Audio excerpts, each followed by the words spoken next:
প্রতি ভোরে যখন পাখিরা ডেকে ওঠে তখন মাধবীলতা ঠাকুরমার ঘর থেকে জেগে ওঠে ধূপ ধুনোর গন্ধে। মাধবীলতা বাড়ির সবার প্রিয় ঠাকুরমা। ছোট্ট মাটির দেওয়ালে টাঙানো রাধাকৃষ্ণের ছবি, লক্ষ্মী ঠাকুরের মূর্তি আর শিবলিঙ্গের সামনে বসে পুজো শুরু করেন। ঠাকুরমার পুজো খুব জমকালো নয়। সামান্য দুটি ফুল, এক টুকরো মিষ্টি আর 1 লিটার জলে একটা ছোট দ্বীপ, কিন্তু সেই ছোট্ট পুজোতেই যেন ভরে থাকে সারা বাড়ির আশীর্বাদ। প্রথমে ঘরদোর ঝাড়পোছ করে নেন ঠাকুমা। তারপর একটা লাল পাড় সাদা শাড়ি পরে সিঁথিতে সিঁদুর দিয়ে হাতে একটা পেতলের ঘণ্টা নিয়ে বসেন। ঠাকুমার মুখে তখন এক আলাদা দীপ্তি। তিনি চোখ বুজে মন্ত্রপাঠ করেন, কখনো ঠাকুরের নামে প্রার্থনা, কখনো আবার বাড়ির সবার মঙ্গল কামনা। মাঝে মাঝে ছোট্ট নাতি তপন দৌড়ে আসে, ঠাকুমা ঠাকুমা আমাকেও শিখিয়ে দাও না মন্ত্র। ঠাকুমা হেসে বলে, এই তো আগে মন দিয়ে ফুল সাজাও, তারপর দেব তোমাকে মন্ত্র শেখার সুযোগ। তপন খুব যত্ন করে ফুল তোলে বাগান থেকে। গাঁদা, জুঁই, রজনীগন্ধা ফুলের গন্ধে আর ধূপের ধোঁয়ায় পুরো বাড়িটা যেন মন্দির হয়ে ওঠে। পুজোর পরে ঠাকুমা একটু বসে থাকেন ধ্যানস্থ হয়ে। তারপর হাতে করে সবাইকে প্রসাদ দেন, কখনো শুধু একটু মিষ্টি, কখনো একটা তিলের লাড্ডু। তপন তো চেয়ে চেয়ে দেখে কখন ঠাকুমা ডেকে বলবে, আয় এই নে প্রসাদ। একদিন মা বললেন, ঠাকুমা এত নিয়ম করে পুজো করে কি করে, ক্লান্ত লাগে না? ঠাকুমা হেসে বললেন, জানো মা, এই ছোট্ট পুজোতেই তো আমার সব ক্লান্তি দূর হয়। মনে হয় ঠাকুরের কাছে যদি একটু ভালোবাসা পাঠাতে পারি তবেই তো দিনটা ভালো যাবে। আর ঘরের পুজো মানে তো শুধু ঠাকুর পুজো নয়, ঘরকেও পবিত্র রাখা, মনকেও পবিত্র রাখা। তখন মা বাবা, এমনকি স্কুল ফেরত তপনও বুঝতে শিখল ঘরের ছোট্ট পুজোর গুরুত্ব ঠিক কতখানি। আমাদের গৃহপুজোর সূচনা হয় পরিষ্কার পরিচ্ছন্নতার মাধ্যমে। বাড়ির মেঝে ধুয়ে দেবতার আসন পরিষ্কার করে ফুল, ধূপ ও প্রদীপের আয়োজন করা হয়। সাধারণত ছোট একটি পূজাস্থানে, যেখানে দেবদেবীদের প্রতিমা বা ছবি রাখা থাকে, সেখানে গৃহস্থগণ ভক্তি ভরে পূজা করেন। অনেক পরিবারের লক্ষ্মী, গণেশ, নারায়ণ, দুর্গা বা রাধাকৃষ্ণের পূজা প্রতিদিন করা হয়। আবার কিছু বাড়িতে কুল দেবতা বা ইষ্ট দেবতারও নিত্য পূজা হয়। পুজোর সময় সাধারণত ঘণ্টা বাজানো হয়, ধূপ ধুনো জ্বালানো হয় এবং স্নিগ্ধ ফুলের মালা দিয়ে দেবতাকে সাজানো হয়। ভক্তি ভরে মন্ত্রপাঠ, স্তোত্রপাঠ অথবা সরল ভাষায় প্রার্থনা করা হয়। অনেক বাড়িতে শ্রী শ্রী চণ্ডী, গীতা বা ভগবত পুরাণ পাঠ করাও গৃহপূজার একটি অঙ্গ।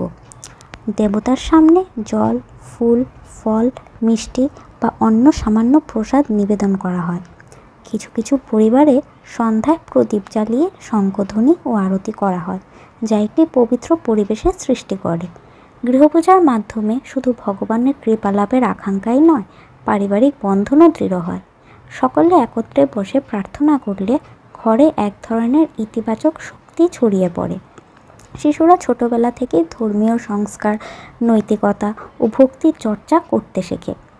গৃহপূজা আমাদের জীবনের দুঃখ, ক্লান্তি ও উদ্বেগ দূর করে মনের মধ্যে শান্তি ও স্থিরতা আনে। প্রতিদিনের গৃহপূজা আমাদের মনে করিয়ে দেয় যে ঈশ্বর সর্বত্র বিরাজমান এবং দৈনন্দিন জীবনের প্রতিটি কাজে তার উপস্থিতি রয়েছে।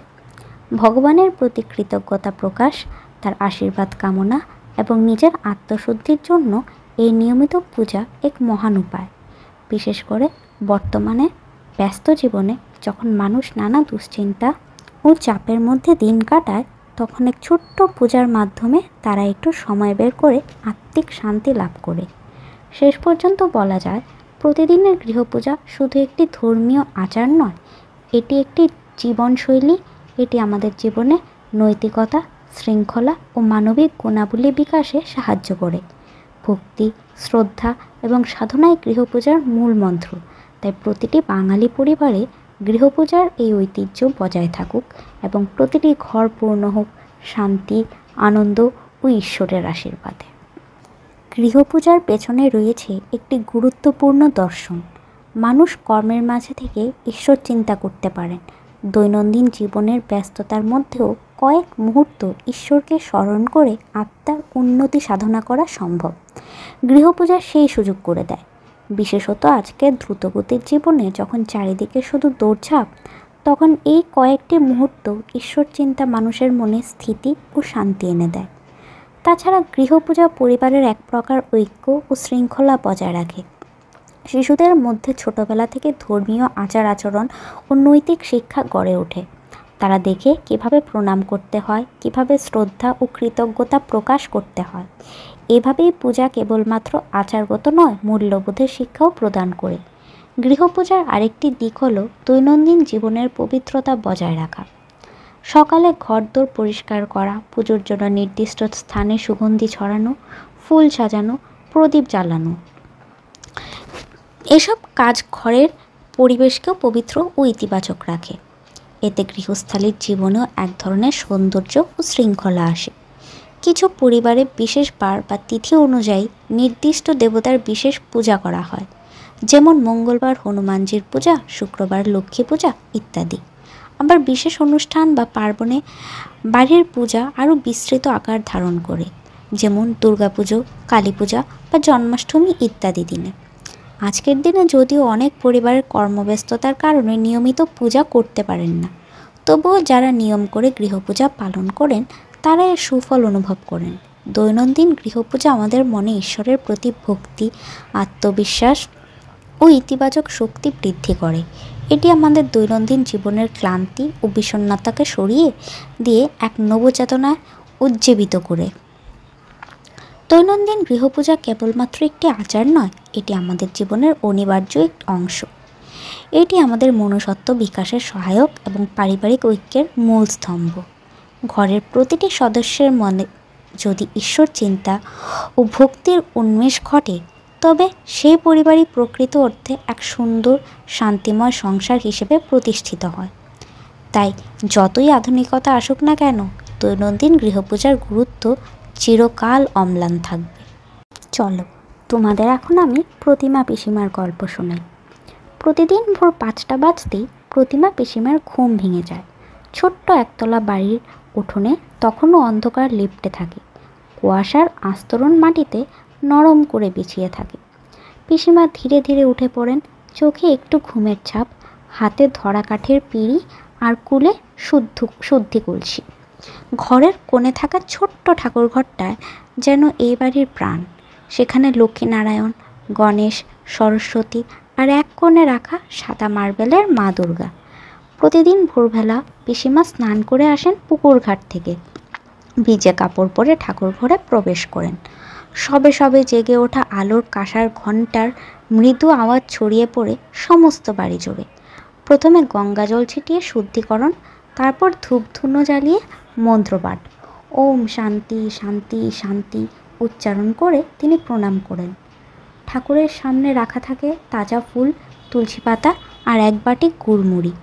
পিসিমার পুজো কোনো বিশাল আড়ম্বর নয়, বরং প্রতিদিনের এক মধুর নিয়ম, যেন ঠাকুরদের সঙ্গে তার একটা কথা বলার সময়, অভ্যেসের মধ্যে থাকা অকৃত্রিম প্রেম। কখনো কখনো পিসিমা ঠাকুরের কাছে নিজের মনের কথা ফিসফিসিয়ে বলেন, আজ কাকিমার জ্বর, দেখো যেন ঠিক হয়, কিংবা পুপে যেন পরীক্ষায় ভালো করে। পুজোর পর সবার জন্য প্রসাদ হয়, একটু মুড়ি, একটু মিষ্টি আর স্নিগ্ধ শান্তির ছোঁয়া। পিসিমার হাত ধরে যখন ছোট্ট পুপে প্রসাদ নেয়, তার মনে হয় যেন ঠাকুর নিজেই তাকে আশীর্বাদ করছেন। বছরের বিশেষ দিনে অবশ্য বাড়ির পূজা একটু জমজমাট হয়। দশমী, লক্ষ্মী পুজো, সরস্বতী পুজো, তখন বাড়ির সবাই মিলে সহযোগিতা করে।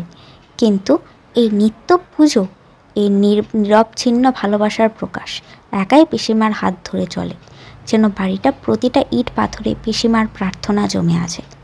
একদিন পুপে তার মাকে জিজ্ঞেস করছিল, মা, ঠাকুর কি সত্যি পিসিমার কথা শোনে? তার মা হেসে বললেন, যে মন দিয়ে পিসিমা ডাকে, ঠাকুর আর না শোনার উপায় থাকে নাকি? এভাবে প্রতিদিনের ভোরে প্রতিমা পিসিমার নিঃশব্দ আরতি আর মন্ত্রপাঠে বাড়ির বাতাস হয়ে ওঠে পবিত্র।